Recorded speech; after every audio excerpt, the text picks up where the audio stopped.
Baiklah, bismillahirrahmanirrahim. Assalamualaikum warahmatullahi wabarakatuh. Selamat sejahtera kepada ahli panel kita dan semua para penonton yang sudi untuk meluangkan masa bagi mendengar sedikit perkongsian yang mungkin akan mengubah dan mencorak masa depan anda semua. Alhamdulillah, bersyukur kita kepada Ilahi kerana dengan limpah dan kurnianya dapat kita berkumpul di dalam majlis ilmu ini bagi mendengar sedikit perkongsian yang amat bermanfaat kepada kita semua di bawah tajuk Mahasiswa Kaya Selepas Graduasi. Baiklah, sebelum kita bergerak lebih lanjut di dalam topik perbincangan kita pada hari ini, eloklah kiranya saya memperkenalkan panel kita pada malam ini yang tidak kurang hebatnya dalam dunia perniagaan. Nama penuh beliau adalah Muhammad Hilmi bin Yaakob dan berumur 34 tahun. Beliau merupakan anak jati Pasir Mas, Kelantan dan berkejaya sebagai seorang pegawai dietetik. Beliau juga pernah melanjutkan ijazah di Universiti Islam Antarabangsa Malaysia. Dengan ini, tanpa melengahkan masa lagi, majlis menjemput dan mempersilakan Tuan Muhammad Hilmi untuk sama-sama berkongsi pendapat dan pengalaman beliau di dalam tajuk kita pada hari ini. Dipersilakan Tuan.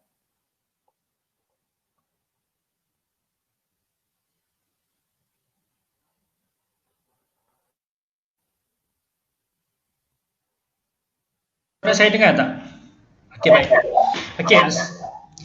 Okey, terima kasih kepada moderator pada malam ini. Assalamualaikum warahmatullahi taala wabarakatuh. Dan selamat sejahtera kepada semua yang bersama dengan Facebook Live pada malam ini. Saya ucapkan terima kasih juga kepada penganjur daripada JPP IPG, Datuk Razali ini daripada Batu Rakit. InsyaAllah pada malam ini saya akan berkongsi dengan adik-adik sekalian. Saya namakan adik-adik lah sebab audiens saya rasakan semua yang umur 20-an, awal 20-an. Jadi saya akan bermula sesi saya pada malam ini. Boleh dapat respon ke? Suara saya jelas tak? Kalau boleh komen kat bawah.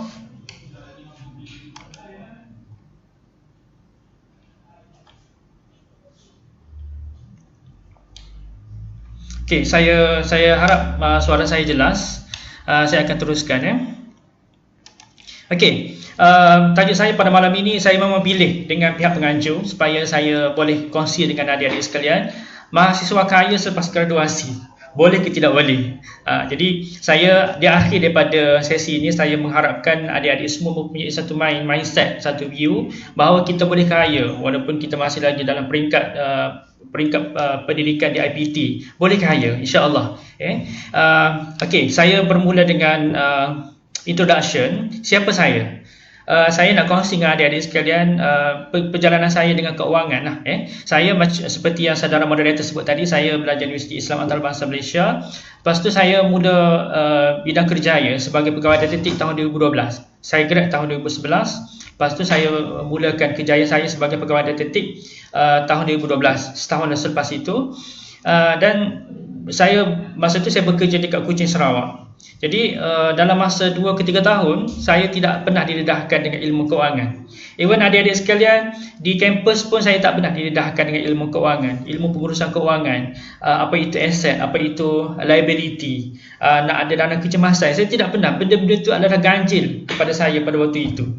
Bila saya masuk terjun ke bidang kerjaya, saya bawa benda yang sama. Saya tak tahu ada perlunya dana kecemasan, saya tak tahu adanya liability, adanya aset. Saya tidak tahu. Jadi masuk tahun yang ketiga, adik-adik sekalian, bila saya bekerja kat Sarawak ini, kita kerja makan gaji. Bila kerja makan gaji dan kerja kat Sarawak, kita rasa kita ni kaya. Kan? Kita rasa kita ni berduit. Tambah pula kalau kerja kat Sarawak, dia ada allowance tambahan. Jadi benda macam tu, doktrin yang negatif macam tu, saya meletakkan diri saya sebagai seorang yang kaya. Kan? Boleh buat beli tu, boleh beli ni, boleh beli apa saya nak. Dan bila masa dekat belajar dulu pun kita dah diberi kefahaman, lepas belajar kena bekerja. bekerja sebagai sekian. Saya pun percaya adik-adik pun ada pemikiran yang begitu. Kan? Lepas belajar dekat IPG nanti, lepas nanti kena bekerja jadi cikgu contoh, kan? Jadi cikgu lepas tu tengok senior-senior yang telah pun berjaya jadi cikgu sebelum ini, mungkin adik-adik akan rasa hidup mereka mewah, kan? Ada kenderaan yang berjenama, ada rumah yang besar, selalu pergi melancong. Jadi saya pun masa tu saya fikir macam tu, kan? Saya nak, lepas saya belajar, saya nak ikut apa yang senior-senior saya buat, kan? Beli kereta yang jenama, senang saya cerita macam jenama Honda lah, kan? Jenama Proton ni tak masuk dalam pemikiran saya pada waktu itu. Jenama yang berjenama, kereta yang berjenama, lepas tu nak pergi melancong sekian. Dalam masa 3 tahun saya menjadi mangsa kepada keadaan. Dan saya terpaksa terperangkap dengan situasi yang saya cipta sendiri. Dalam masa 3 tahun adik-adik sekalian, saya tidak ada dana kecemasan. Saya tidak mampu buat simpanan.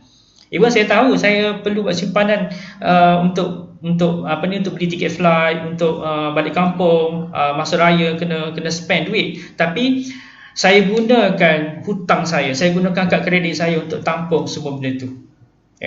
Jadi bila saya dah rasa lemas, ataupun kita panggil istilah nyawa-nyawa ikan ni, jadi saya pun carilah buku-buku pasal keuangan, buku Zero Hutang saya baca, buku Misi Bebas Hutang saya baca.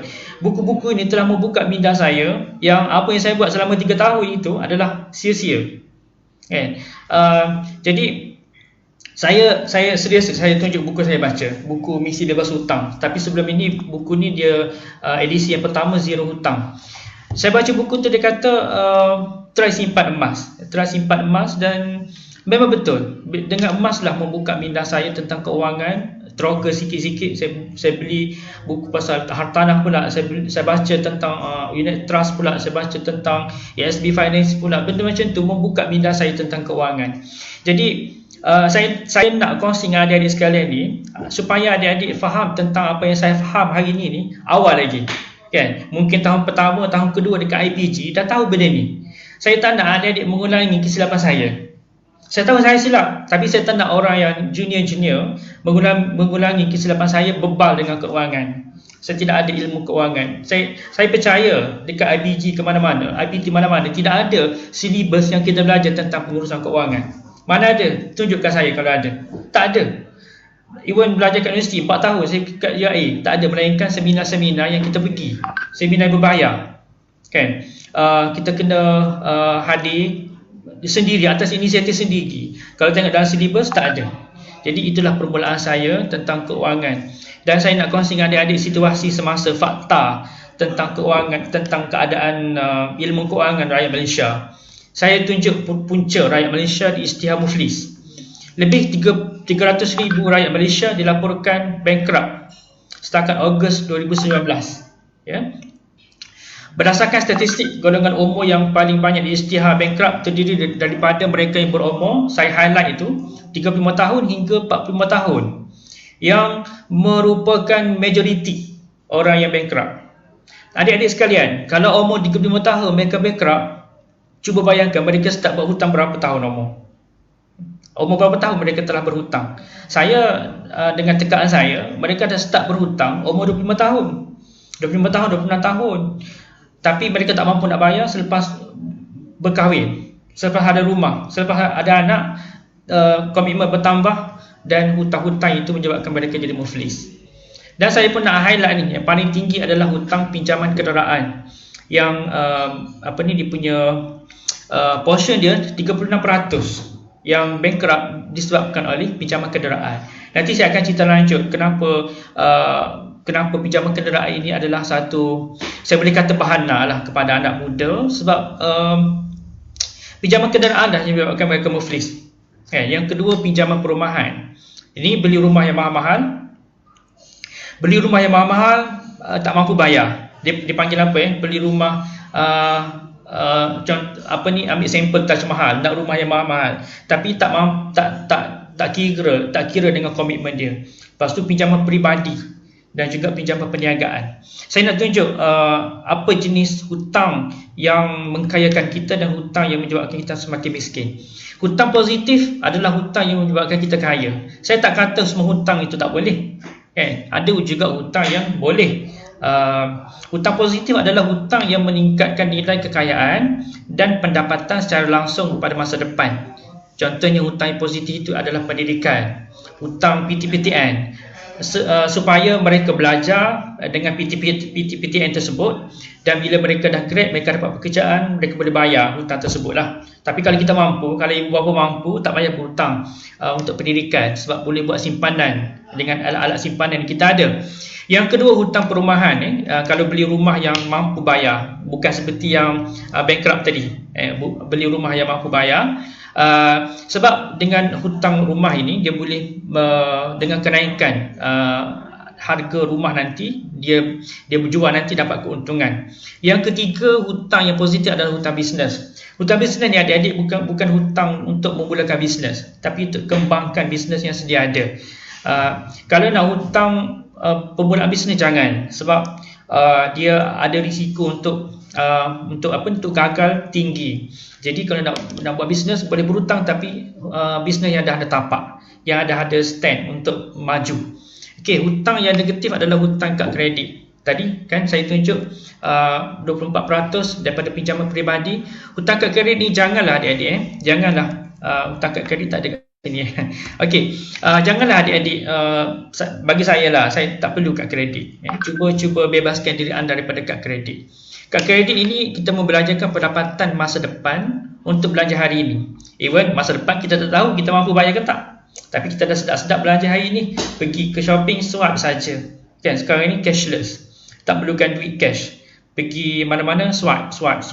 Dan kita hujung bulan tengok banyaknya belanja, nak bayar balik tak ada duit. Tak ada duit, lepas tu nak bayar macam mana? Berhutang lagi, tambah lagi hutang personal, macam-macam. Jadi kalau dapat elakkan, lebih baik kad kredit. Yang kedua, hutang kereta. Hutang kereta, kenapa hutang negatif? Sebab kereta ini adalah hutang yang seolah-olah kita beli besi buruk. Besi sampai 5 tahun, 10 tahun dia akan jatuh nilai. Sama juga kereta. Tak ada orang beli kereta nak jual balik dapat keuntungan, tak ada.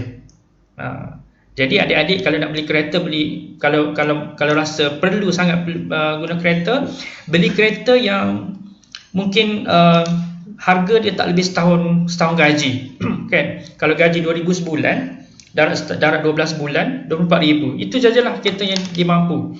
Tak perlu beli kereta yang have lah, kan? Kereta hash ke kereta Toyota, tak payah sebut lah kereta-kereta yang tak mampu nak bayar. Sebab apa? Sebab nilai kereta jatuh mendadak daripada tahun ke tahun. Yang ketiga, hutang yang negatif adalah hutang peribadi. Ini selalu kalau orang bank suka kepada orang makan gaji, terutama orang yang makan gaji, government servant, dia suka cari orang government ni untuk berhutang. Sering disalahguna untuk perbelanjaan yang tidak meningkatkan pendapatan. Buat hutang peribadi nak tukar rim tayar kereta. Hutang peribadi nak besarkan rumah. Hutang peribadi nak pergi belancong. Itu adalah salah, tuan-tuan, adik-adik sekalian. Jangan buat hutang peribadi untuk buat benda-benda yang tidak mengkayakan. Okey, saya nak tunjuk situasi. Ini baru saja 3 tahun lepas daripada Sinar Harian. Dia kata 75% rakyat Malaysia tidak ada simpanan 1,000 minima untuk dana kecemasan. 75%. Jadi hanya 25% sahaja rakyat Malaysia ada simpanan. Adik-adik sekalian, ini dah membukti situasi COVID-19 ini telah membuktikan bahawa 75% ini begitu terdesak. Kan, terpaksa desak kerajaan, KWSP nak keluarlah bagi bantuan BPN lah, macam-macam. Sebab apa? Sebab mereka tidak ada simpanan kecemasan. 75% ni banyak, tuan-tuan, ramai. Kan, saya tak nak adik-adik yang dengar konsep saya pada hari ini ni termasuk dalam 75% ini. Kita nak keluar daripada 75%. Kita nak berada dalam 25% yang ada simpanan paling minimal 1,000. Kena cukupkan 1,000 minimal. Kan? Kalau boleh lebih, insya-Allah. Kalau tak ada, cuba usahakan. Walaupun kita sebagai seorang student, kita mampu untuk ada simpanan macam ni. Nanti saya cuba tunjuk lepas ini. Ini email. Struggling Malaysia, 94% rakyat Malaysia unable to survive beyond 6 months without income. Maksudnya 94% rakyat Malaysia tak mampu nak survive dalam masa 6 bulan. Sekali lagi, COVID membuktikan macam mana golongan-golongan yang 94% ni terpaksa mencari kerja-kerja yang tak masuk akal. Kan? Tak boleh nak survive. Sebab apa? Sebab mereka tidak ada simpanan. Duit ada tapi berjoli. Kan? Dan sama, yang tadi 70% have trouble raising 1,000 emergency cash. Jadi ini adalah benda-benda yang menyedarkan saya pada selepas saya kenal ilmu keuangan ni. Bila saya kenal benda macam ni, rupa-rupanya tugas saya besar sebenarnya nak menyedarkan orang. Kan? Tugas saya besar dan saya tak nak orang yang junior-junior saya ni merasai benda yang sama seperti saya alami sebelum-sebelum ini. Kan? Saya memang tidak ada simpanan pun, 3 tahun bekerja tidak ada simpanan 1,000 pun saya tak ada. Saya berani mengaku saya tidak ada simpanan pada waktu itu. Sebab apa? Sebab saya tidak pernah didedahkan dengan benda macam ni. Okay, saya minum sekejap, minum air.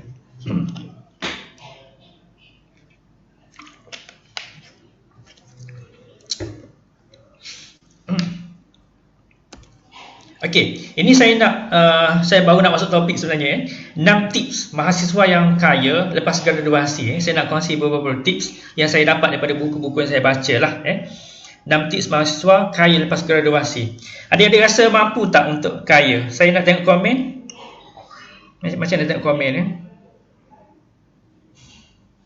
Ada komen tak? Swipe komen. Rasa mampu tak untuk jadi kaya lepas graduasi? Okey, tak apa, saya teruskan. Saya tak nak baca komen. Nanti saya baca lepas ni saya balas. Okey, 6 tips mahasiswa kaya lepas graduasi saya nak bagi 6 tips. Yang pertama, adik-adik sekalian, cuba untuk generate simpanan sebanyak mungkin. Buat simpanan sebanyak mungkin. Sebab apa? Sebab lepas ni kita bukan nak hidup selesa. Adik-adik jangan anggap lepas belajar IBG ni, lepas ni boleh dapat kerja, boleh hidup selesa, dapat belanja dengan duit yang dapat gaji. Itu jangan fikir macam tu. Kan? Sebab lepas ni nak kahwin, kos yang besar. Kan? Mungkin 10,000, 15,000. Bayar deposit rumah, kena nak beli rumah pertama. Bayar deposit paling minimum 10% daripada harga rumah. Down payment kereta. Kan? Kalau nak beli kereta yang second hand, kereta yang mampu milik, kena bayar down payment. Lepas tu, saya duk kira-kira lah, adik-adik sekalian, fresh grad ni kena ada 3,000 pertama. Kumpul dalam masa 2 ke 3 tahun pertama, kena ada 30,000. 30,000 dalam masa 2 ke 3 tahun. Fokus dulu dalam 30,000 ni.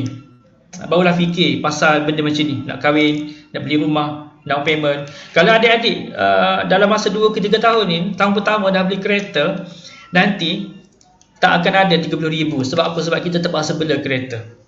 Terpaksa bayar insurans, terpaksa bayar loan, terpaksa servis, maintenance dan sebagainya. Kalau harga kereta tu RM500, kalau loan bulanan RM500, saya berani jamin sebulan adik-adik perlukan RM1,000 untuk sebiji kereta.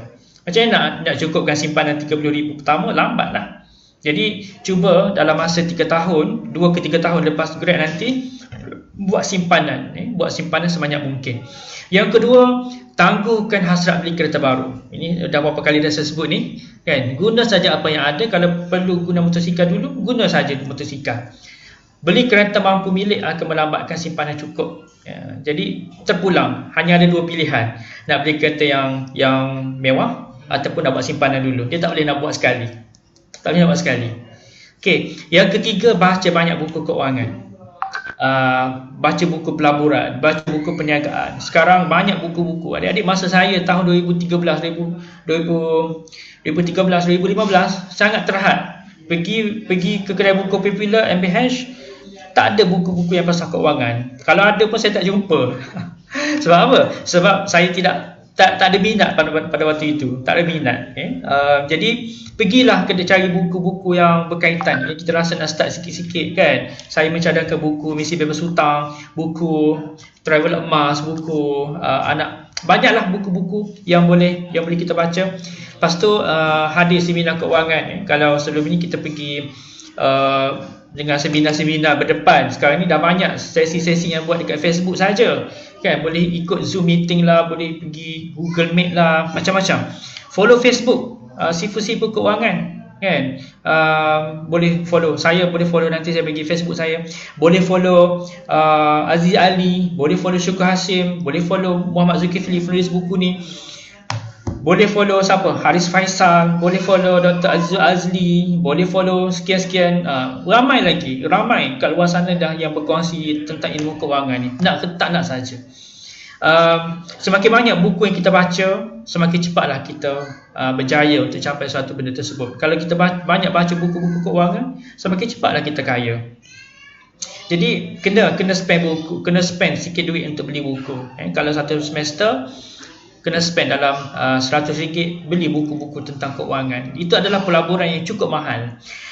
Kalau saya pernah tanya seorang mentor keuangan, saya ada duit sekian-sekian. Saya kata, dalam pelaburan apa yang sesuai dengan duit sekian-sekian? Dia tak jawab, tuan-tuan. Dia kata, Cik Ilmi boleh menabur dalam apa ilmu yang Cik Ilmi ada.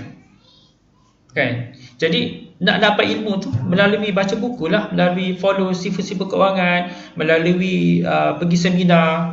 Itu poin saya yang ketiga. Yang keempat adalah belajar untuk buat bisnes walaupun kecil. Adik-adik sekalian, saya belajar buat bisnes ni selepas saya bekerja tahun ketiga saya bekerja. Saya amat rugi sangat-sangat, sebab masa tahun ketiga saya dah bekerja, umur saya dah masuk 30 tahun.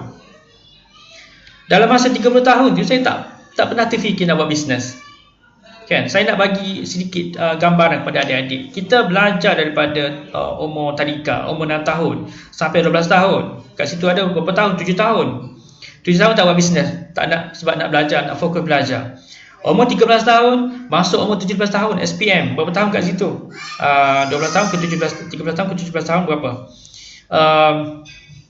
Dalam 5 tahun. 5 tahun dekat sekolah menengah. Tak nak pula buat bisnes, biar je lah orang buat bisnes, aku tak nak. Aku nak belajar, nak fokus pada SPM. Masuk IPT, nak fokus pada belajar IPT pula. Adik-adik sekalian, lepas kita belajar habis IPT, umur 25 tahun, baru nak ada pendapatan sendiri, rugi masa. Bagi saya rugi masa. Sebab itulah orang yang mula-mula dapat gaji, dia excited sangat. Dapat gaji bila umur 25 tahun baru dapat gaji, dia terlalu excited, terlalu teruja. Bila teruja, cepatlah habis duit tu. Alangkah kalaulah dia dah cuba-cuba buat bisnes, umur 20 tahun dah ada bisnes dan dah belajar tentang perniagaan, dia akan dia akan pandai menguruskan keuangan, akan jadi bijak dalam menguruskan keuangan. Bila mereka dah ada gaji tetap, contoh jadi guru umur 24 tahun, 24 tahun 25 tahun, mereka dah ada gaji tetap, mereka akan pandai urus keuangan. Jadi saya nasihatkanlah adik-adik, cuba carilah bisnes apa, bisnes yang tak perlu jual macam-macam. Dropship ada sekarang, kan? Nak bisnes jadi ejen, sekian-sekian ada syarikat ejen. Nak buat bisnes yang direct selling ada. Boleh cari peluang perniagaan. Okey, yang keenam adalah kumpul aset 1 juta sebelum umur 30 tahun. Tadi saya kata 30,000 kan. 30,000 pertama adalah cash, adalah duit yang boleh ditunai dalam masa segera. Tapi aset tak semestinya aset yang boleh ditunai. Aset ni kalau nilai hartanah 1 juta, walaupun kita bayar loan bulan-bulan, belum habis loan lagi, itu pun dah kira aset. Jadi cadangan saya, aset ni boleh beli dalam bentuk emas ataupun hartanah. Kan, hartanah ni dalam bentuk tanah ataupun rumah.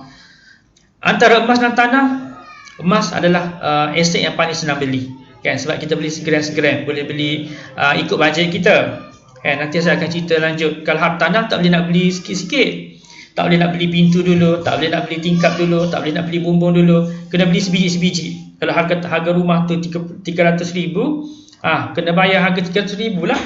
Walaupun kita bayar loan asuh-asuh bulanan sikit, tapi kita kena bayar harga rumah tu juga 300,000. Jadi inilah adalah tips mahasiswa kaya selepas graduasi.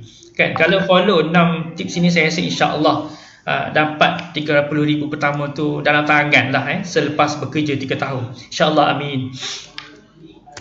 Okey, saya nak tunjuk bukti. Bukti ini sebelah saya ni umur 21 tahun. Baru umur 21 tahun, nama dia Azam Amiri. Boleh tengok kat Facebook, cari Azam Amiri. Saya pun dah dapat kebenaran daripada dia untuk berkongsi cerita dia ni.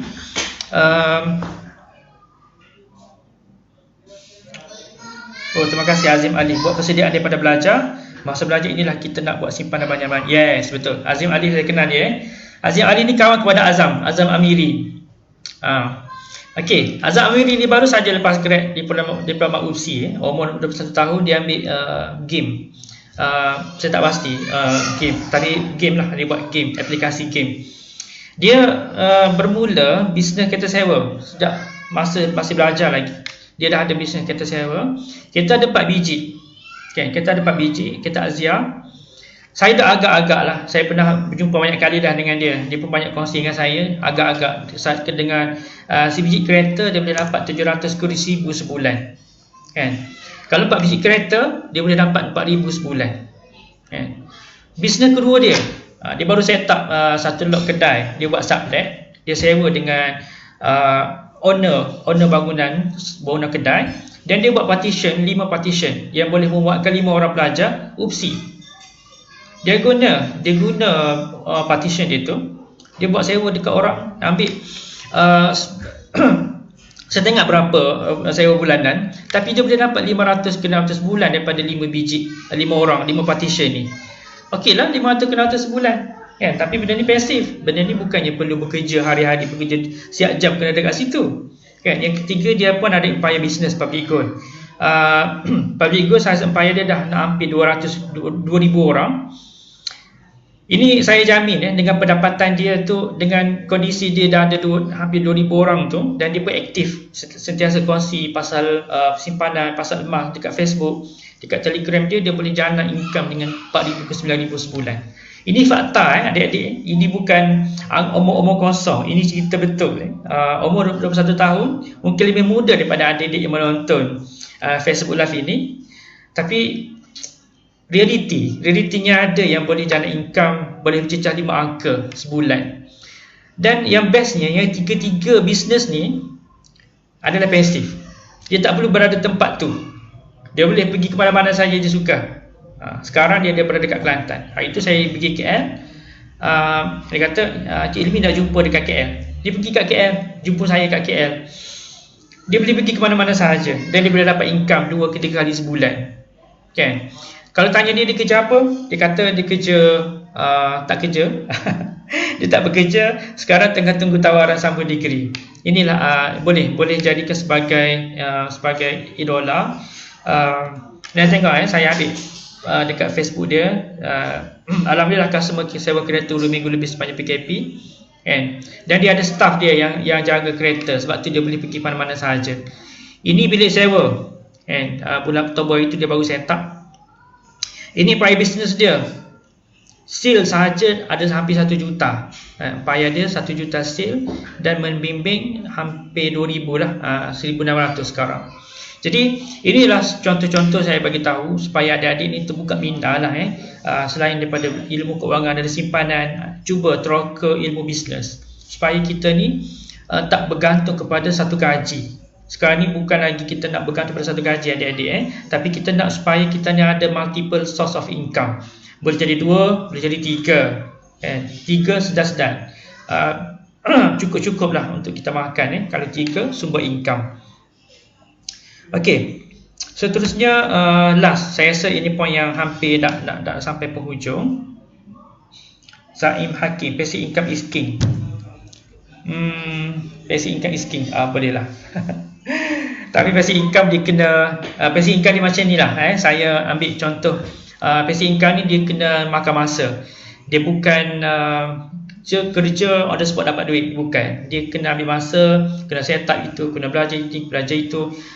Seumpama tanam pokok getah lah. Kalau tanam pokok getah hari ni, takkan boleh toreh esok tuan-tuan, adik-adik. Mesti 3 ke 5 tahun baru boleh toreh, baru boleh dapat hasil.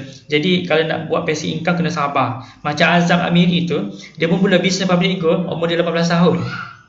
Okay, selepas SPM dia dah ada bisnes public goal. Jadi kalau kita rasa umur 21 tahun, 22 tahun awal nak buat bisnes, malulah dekat orang yang buat bisnes masa SPM. Okey, kenapa emas sesuai untuk student? Ini saya nak sentuh sikit pasal emas. Sebab kepakaran saya dalam emas, adik-adik.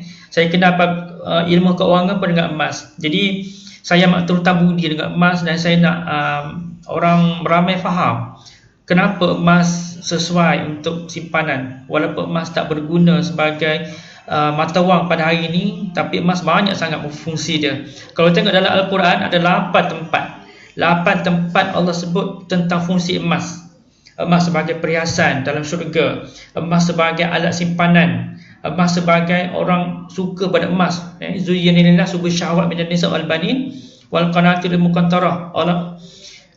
Wal qanatirul muqantarati min adh-dhahabi wal fiddah. Allah bagi perhiasan manusia yang suka pada emas dan perak daripada harta berganda-ganda emas dan perak. Jadi 8 tempat Allah sebut pasal fungsi emas dalam Al-Quran. Jadi emas bukan sahaja barang kemas. Emas ni banyak fungsi yang kita boleh manfaatkan. Sebelum itu saya nak minum air kejap. Kering tengkap.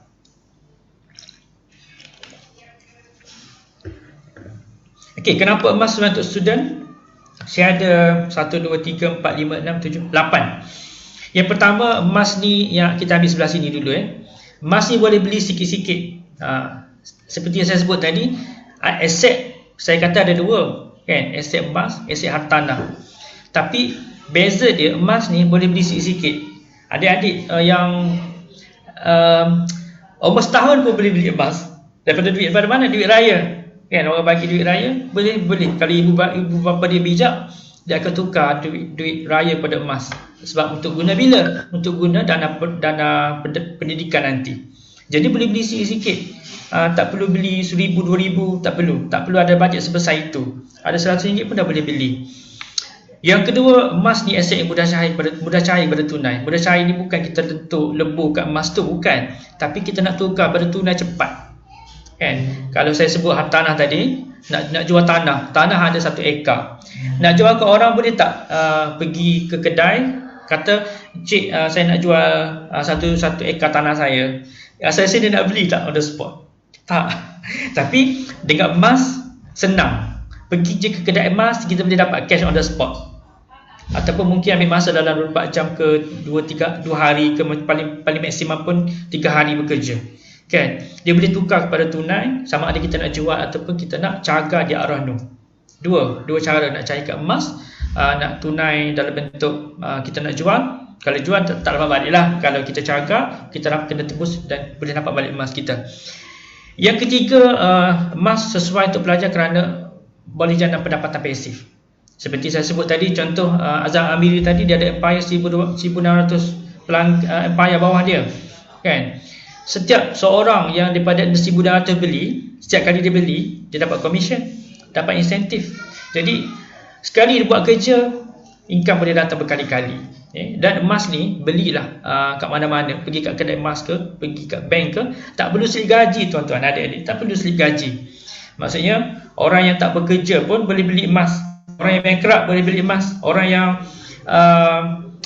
orang yang bela lembu kat kampung pun boleh beli emas. Jadi dia tak perlu pada slip gaji. Kalau kita nak hutang kenderaan ataupun hutang hartanah, confirm kena ada slip gaji. Kena ada 3 bulan ke 6 bulan slip gaji, dan tengok kemampuan kita boleh bayar ke tak. Kalau emas tak perlu. Dan emas tidak ada dalam sistem keuangan. Pergilah ke bank negara, tanya, Muhammad Ilmi ada tak emas dalam simpanan dia berapa gram? Bank negara tak boleh sebut. Sebab apa? Sebab dia tak ada dalam sistem keuangan. Tapi kalau saya ada duit 1 juta, 1 juta dalam bank saya, pergi tanya kat bank negara tahu saya ada duit 1 juta. Sebab tu pelik. Kalau orang kerja makan gaji, dia ada duit 1 juta, nanti dia akan dihubungi oleh LHDN, Lembaga Hasil Dalam Negeri. Kenapa? Sebab dia nak query daripada mana dapat duit 1 juta. Tapi kalau 1 juta tersebut ditukar pada emas, orang tak boleh nak kesan. Kan, orang tak boleh tahu emas dia tu berapa ribu ringgit, berapa gram, orang tak dapat tahu. Dan bila ada simpan emas ni, ada circle yang positif. Kan, tengok kepada siapa-siapa yang saya kenal lah, ramai student-student yang telah simpan emas ni daripada student lagi. Mereka dah ada circle mereka tu yang dah berjaya, yang kaya, yang hebat. Kan? Cuba adik-adik bayangkan kalau kawan mereka kat Facebook orang yang hebat, rasa-rasa jadi hebat ke tak? Jadi hebat. Kan? Um, Okey. Lepas tu dengan emas boleh capai bebas keuangan lebih awal. Kan? Saya hampir saya kata saya taklah menjamin, tapi dengan emas bila dia baca buku, dia pergi seminar, dia bersama dengan mentor-mentor yang berkaitan dengan emas ni, lama-lama dia akan jadi bebas keuangan lebih cepat. Bebas keuangan ni apa betul adik-adik sekalian? Bebas keuangan kalau bahasa Inggeris dia panggil financial freedom lah. Kebebasan keuangan adalah bila pendapatan kita melebihi perbelanjaan. Itu adalah basic tentang maksud bebas keuangan. Contoh hari ni, contoh bulan ni kita dapat income 2,000. Income kita 2,000, tapi kita terbelanja lebih 2,000 RM1. Itu bukan bebas keuangan. Maksudnya kita miskin RM1. Tapi kalau gaji 2,000, dia punya belanja dia 1,700, dia ada baki 300, itu maksudnya dia bebas. Bebas keuangan kalau begitu berterusan 3, 5, 6 bulan sampai setahun, dia berada dalam situasi bebas keuangan. Okey, lepas tu yang terakhir adalah turning point untuk teroka ilmu keuangan. Saya tunjuk awal-awal tadi pengalaman saya dengan emas ni. Emaslah membuka minda saya dengan keuangan. Kalau saya tak bermula sebelum ini dengan emas, saya tak jumpa turning point untuk berubah. Saya masih lagi borong, saya masih lagi suka belanja, kan? Beli dekat online setiap bulan, shopping tanpa fikir tentang duit kan pada waktu itu. Jadi dengan emas lah membuka minda saya ada turning point untuk teroka ilmu keuangan lebih lagi. Okey. Jadi kenapa emas untuk pelajar? Inilah poin-poin saya. 8 poin. Semoga boleh memberi idea kepada adik-adik untuk bertindak lepas ini, insya-Allah. Okey, saya dah sampai kepada penghujung. Saya ambil masa lebih kurang 40 minit. Saya seronok kalau saya dapat tengok soalan-soalan daripada audien lah. Adik-adik boleh pergi ke Facebook saya Hilmi Yaakob, Nota Emas Hilmi Yaakob, dan blog saya Hilmi Yaakob. Tapi kalau nak mula simpan emas, saya mencadangkan boleh kontak dengan student IBG sendiri, itu Zafi Hilmi lah. Dia bawah saya, dia pun dibimbing oleh saya juga. Okey. Saya rasa itu sahaja. Saya kembali kepada moderator lah untuk teruskan. Baiklah, saya rasa ini diantaranya semua. Saya kira segala pandangan yang dikongsikan oleh ini tadi amat berguna. Jadi begitulah. Sedikit perkongsian yang akan mengubah hidup kita pada masa akan datang. Saya percaya kita semua akan lebih cakna dan membuat pilihan yang bijak dalam menentukan masa depan kita dalam kewangan.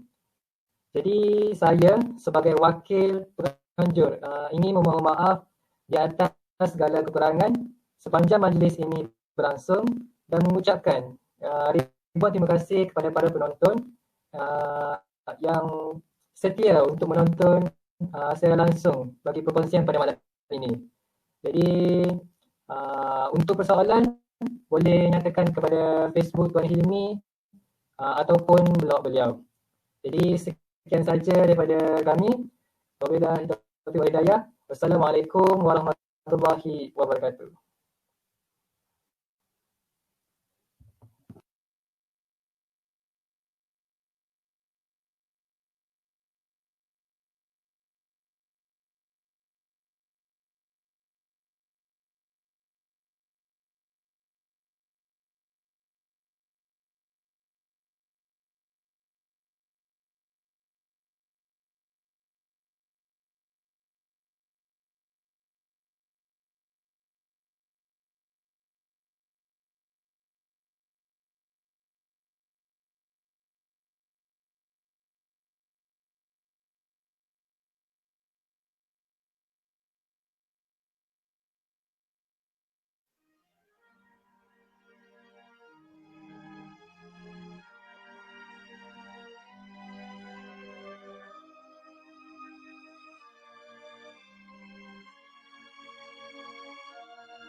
Hancurnya harapan apabila dahan pokok yang kita sangka boleh berpaut. Tetapi hanyalah ranting yang tidak utuh, membawa kita jatuh bersama kembali.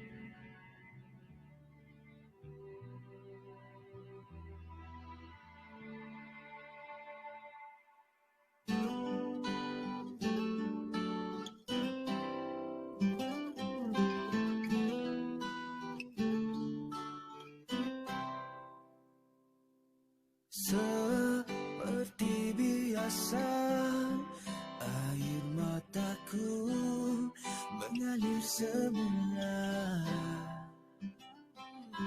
Tak tahu mengapa luka hatiku tak terubat jua. Mengapa diri tidak mengerti? Mampukah aku mengubah warna ini?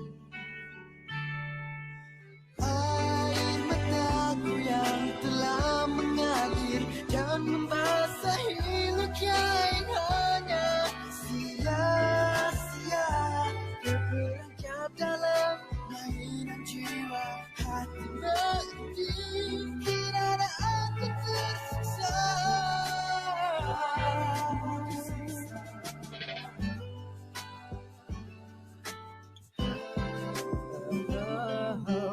Ku mula tersedar betapa egoku jauhnya tersasar.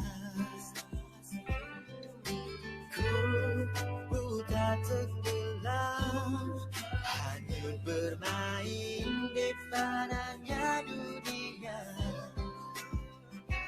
Hingga cintamu telah ku ragu, sedang di kau hakikatnya yang ku perlu. Air mataku yang telah mengalir dan membasahi luka yang hanya sia-sia terperangkap dalam mainan jiwa. Hati merintih kiranya aku tersiksa. Izinkan aku menangis sekali lagi, hanya buatmu cinta tiada ganti. Kau setia beriwan, aku menjauh. Maafkan aku, kasih abadi.